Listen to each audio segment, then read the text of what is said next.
Dear Immature Incubators, I want you to know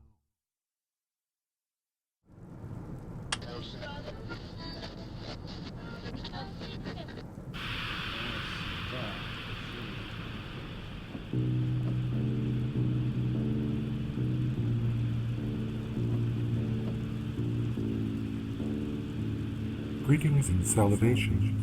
I am Unthorf Neverborn, the abyss that slumber, and you are listening to the Eldritch God.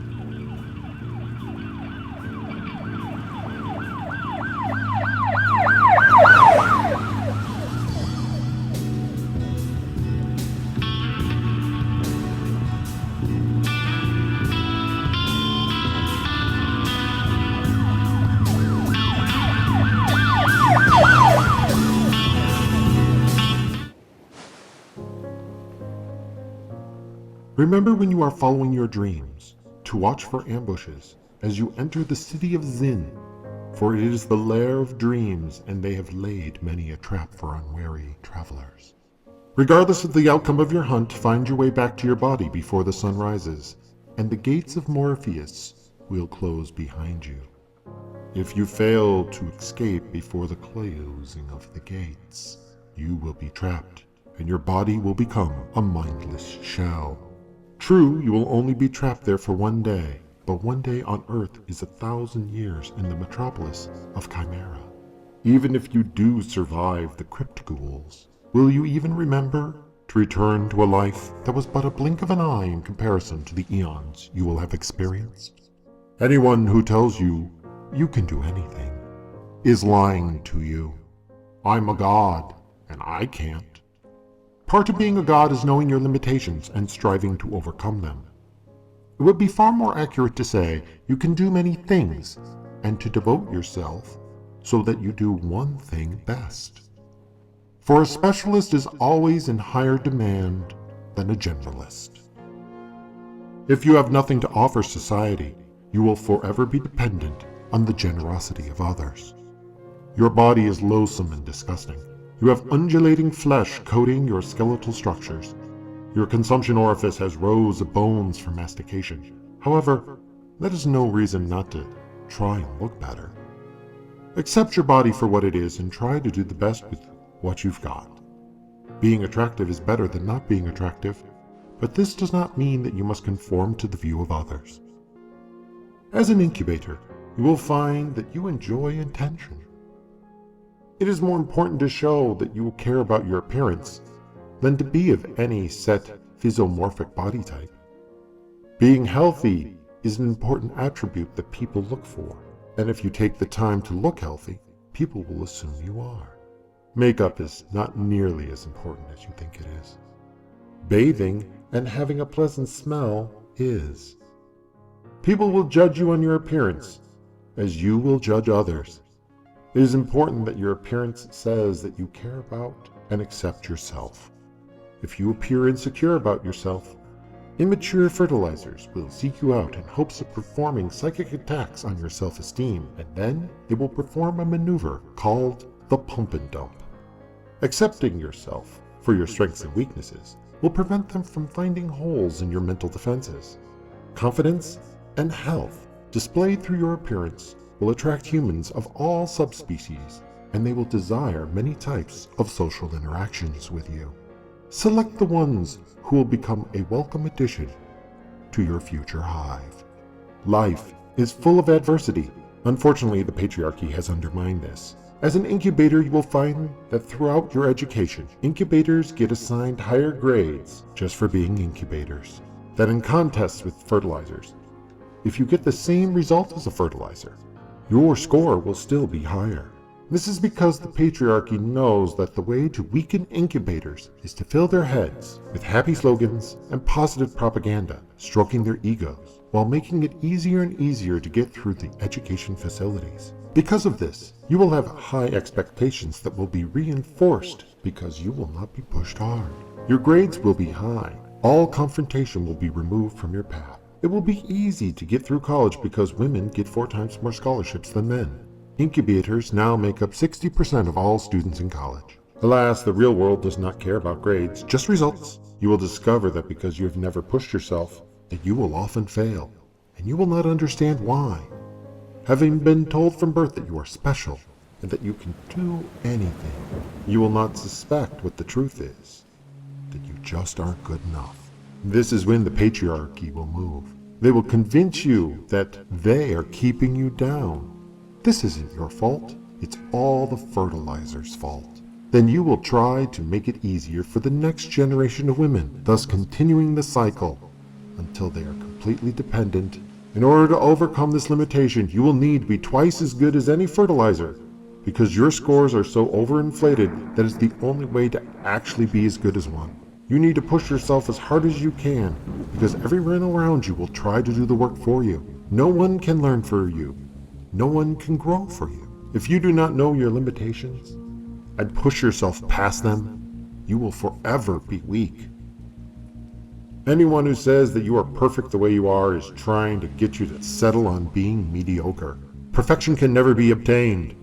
You should strive to always improve, but know that there are times when you are good enough. Nothing comes without cost. There is a point of diminishing returns. Be mindful of cost-to-benefit ratios when investing your time and resources in self-improvement. Worry not about that which is out of your control. Instead, focus your attention on that which you do control and watch for opportunities. Luck favors the prepared mind. If you know your limitations, you will not waste energy doing the impossible, but instead play upon your strengths. Make friends with the humans who like you. Do not attempt to make friends with the humans you like. If a human cannot accept you for who you are, then challenge them to single combat. If you win, cast their body into the pit of woe, and leave their head outside your home on a pike. This will serve as a sign of strength to your allies, and as a warning to those who may seek to do harm to your nest. Weigh the winds of societal change. The tallest blade of grass is the first to be cut. Stand up for what you believe in, unless doing so will embroil you in a war you cannot win. Instead, join with your enemy and come to learn their weaknesses. Pretend to believe what they want you to believe while you plot and scheme their demise. When the time is right, betray them and slaughter all who dare to defy you. If you are having trouble developing this particular skill set, just get a job in retail that pays only commission. Look in the mirror every day and say, I am fallible and I love to fail. For in failure, we learn about ourselves. In defeat, our true character is revealed. Every failure should be rejoiced as another opportunity to improve. Then figure out how to never fail that way again. Every human is a unique, one-of-a-kind special snowflake, but they are all still made out of interlocking frozen water molecules. We each have our own song, but as you get to know humans, you will discover that many people rhyme. This is called stereotyping. Examine every human for their individual strengths and weaknesses. Overuse of stereotypes will lead to assumptions. And as we all know what happens when you make assumptions, you make an ass out of you and umptions. The most powerful comeback is to accuse someone of being unworthy of love. Explain in great detail how nobody could love someone as terrible as the person who attacked you. Drone on and on, talking over them. Talk about how their parents cursed the day they were born, how their friends only hang out with your attacker because they enjoy laughing behind your attacker's back. Look at your attacker straight in the eye. Invade their personal space. Speak softly but forcefully. Focus your mind on theirs. Widen your eyes while furrowing your eyebrows. Tilt your head forward slightly and speak in a soothing voice that is patronizing. Repeat over and over, no matter what your enemy says, that nobody loves them, and nothing they do makes them worthy of love.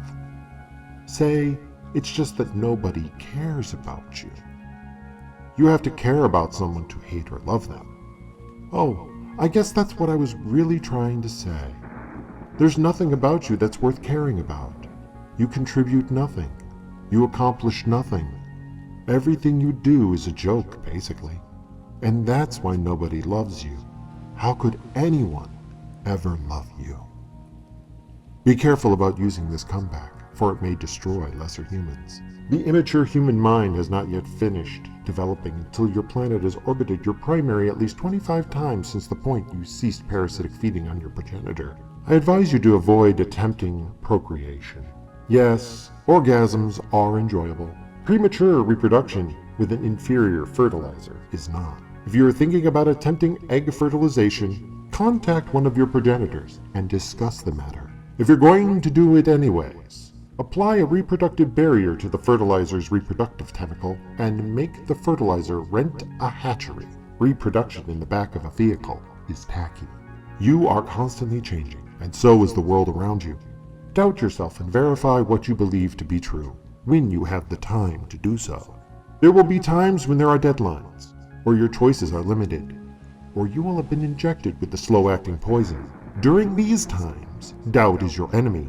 Instead, embrace absolutism until the crisis has passed. By occasionally checking to see if what you hold true has remained true with the passage of time, you change with the times and are prepared. So doubt when all is well, but hold unshakable faith in yourself and the Dark Lord Unthoth Neverborn during times of crisis. You should never ask for help. It is a sign of weakness. Instead, you should bargain for help. Do not approach those who you need help from as a sycophant, but approach them as an equal, or if possible, as a superior. If you must humble yourself for help, then seek out a proper mentor and pledge yourself to the required year of service for his tutelage. Oh, and summoning entities from beyond the outer darkness is just a bad idea. At least until you've gone through college and taken Law 301, Infernal Contracts, and you. Do not get distracted by the nightmarish forms that swirl all around you in a parallel dimension that you cannot perceive. They cannot devour you unless they see you. And they cannot see you unless you see them. So if you see something out of the corner of your eye, do not look, for it will only become real should you see it clearly. You only lose if you quit, and you should only quit if doing so means you win. Pain is just weakness leaving the body. There is an objective world made up of objective truths. Anyone who says we have all our own worlds to conquer is a moron. There is only one world to conquer. People who tell you that they can define your reality through perception are trying to get you to believe in that the secret crap. Trust me, you need an awakened pineal gland to pull off any sort of reality alteration through perception, so just remain rooted in reality and accept truth. Bad things happen to good people, good things happen to bad people. This is for the best, for it means that universal justice does not exist. If universal justice existed, that would mean everything bad that has ever happened to you was all your fault. You had it coming. However, in a world without justice, you can rest assured and take solace in the fact 95% of the suffering in your life was beyond your control. The remaining 5%, well, life owes you nothing. You have to work and sacrifice, and even then you may not get what you want. The point is not to get what you want, but to strive to be the best with what you have, to improve, to grow, to learn. If life disappoints you, do not throw a temper tantrum. Do not lament how life is unfair, for nobody cares, and no one is coming to save you. No one respects a whiner. Accept your failure as a learning experience, then find a way to overcome it. If you are a loser who wallows in misery, waiting for someone to save you from your latest failure, you will be shunned by society. If you prove that you are strong and capable, people will admire you. If you overcome obstacles and demonstrate that you have valuable skills, your voice will matter to others.